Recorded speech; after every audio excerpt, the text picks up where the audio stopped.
Hello guys, this is Rotenks for TCG, and today I'll be bringing you a deck profile on not Eugene this time, not Neonectar surprisingly, but instead on one Baromagnes.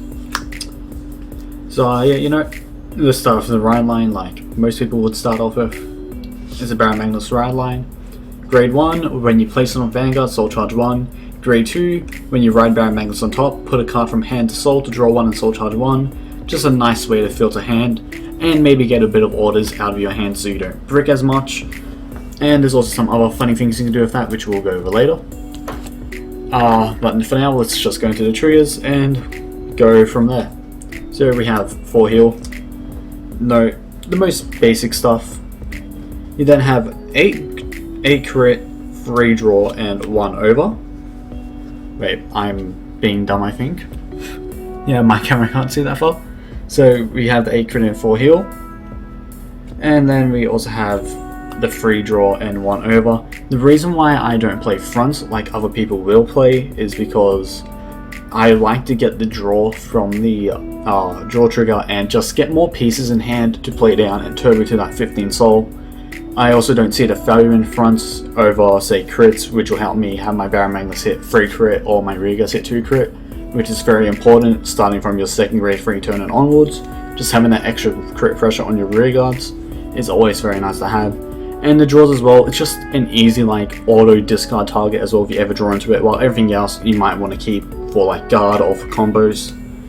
And also, I've already said it draws you pieces if you get to check it, which is always a bonus and you can never go wrong with that. So that is the triggers. So let's begin with the actual like main deck now. We'll start off with the grade 1s.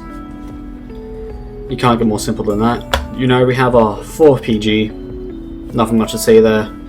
Only 2 Sonica and 3 Brother Soul.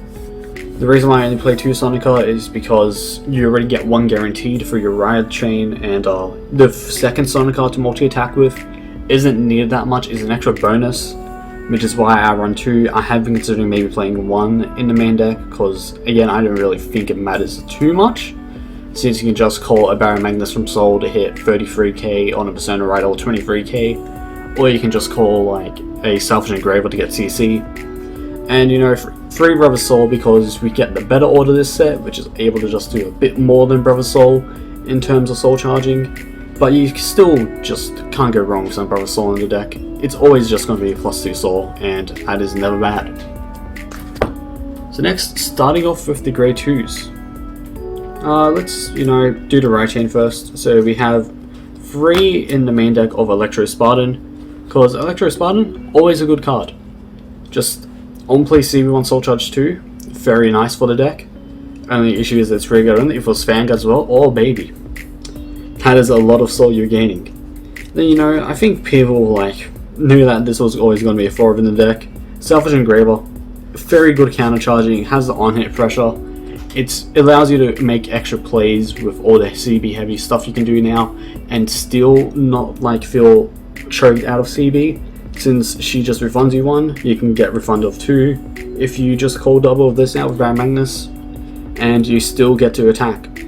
She's also just very good in matchups like Prison and all that, where you can just be like, alright, you're not going to be able to do your thing, I'm still going to be able to do my thing. I'm sorry, I'm going to lame you out. And then we also have 4 Crimson Ixbeller. Ixbeller is a really nice card in my opinion. Just the attack with Vanguard skill, nice. If you need the extra soul, it will be there. But I really like the extra 10k on Vanguard skill, just to give my Vanguard that extra bit of power, which I can never go wrong with. The only time where it's not good is when you're low on CB or low on deck, but you only really hit low on deck after turn 3 or 4 of being on grade 3, which is when either you die or your opponent dies. So again, you can never go wrong with Ixbeller. He refunds himself in the soul and you give your Vanguard 10k, which always forces an extra PG check more likely, instead of them guarding 2 triggers. So yeah, it's also very useful now since we have the 20k fronts, which give the opponent more of a reason to just slam down their front trigger and a 15k to make 48k Vanguard against your 33. So yeah, nothing else to say there. Next, for grade 3s, you know, we run 3 Baromagnes. There are lists that run 2 or 1. I have been considering maybe doing that, but I don't feel like there's anything I want to run more of. Maybe take out 1 to add in another Brother Soul perhaps, or maybe try a Darius or 2 out. You know, that's like all I can really think of. Then next we have one of the best boys in Dark States, Curtis. Can never go wrong with him. Soul Charge 2, very nice. In the prison matchups, you can prison him from hand. And you know, oh, what's that? I go +1 in Soul instead of -1? Me likey. Also, the front row buff is kinda nice when you do have the extra 2 CB to spare and you want that extra power to create a better push. So again, you can never go wrong with that. And then we have 3 of the new order where the man is in pain, a lot of pain. I really like this order a lot, just for what it's able to do for the deck. Like, the Soul Charge 3, very nice. You don't really need to add 1 to hand if you don't want to. It's just always so nice to have. It's your Protoball, which is, and you know, from Bruce, we can tell a Protoball is a good card. And this being a Protoball is very nice. You can, for example, as well, get rid of like your shitty Brother Soul on grade 3 turn, put this into Soul with that. You know, discard it and, you know, just grab out, say, your PG, your Ride, or a Selfish Engraver to get that on-hit pressure while also countercharging 1. So, you know, you can never go wrong with that. Just very nice for the deck. It helps you fix your hand a lot, because sometimes you just have that really bad hand where you're like, damn, I have too many combo pieces in hand, I need some guard. Or like, damn, I have too much guard, I need an extra combo piece. Just Supernatural Extraction, Soul Charge 3. Oh, look at that, I got it. Only issue is that you need 10 or more Soul, but you get, like, what? 1 Soul of Sonica, that's already, what? 3, 4, 2 Soul off of the grade 2. That is... Maths is hard. 0, 1, 2, plus 3, that's 6. So you just need to get a Soul Charge of 1 from anywhere, and Supernatural Extraction will be live, which is not hard to do. You know, you have your Curtis, you have your Electro Spartan, you have your Brother Soul, you have, Iggspeller. Just, it's very easy to do that. And if, like, worst comes to worst and you legit cannot do any of that, you can just wait in Persona right next turn and then bam, Supernatural Extraction is active then.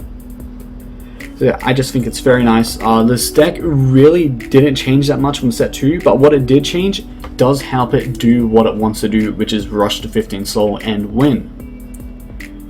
So yeah, that's really all there is to talk about this deck. It doesn't evolve that much. It doesn't get much support like Prison, or doesn't change its playstyle like Nirvana did, where, you know, you go from just 3 big attacks to, you know, 5 multi-attacks with some decent numbers.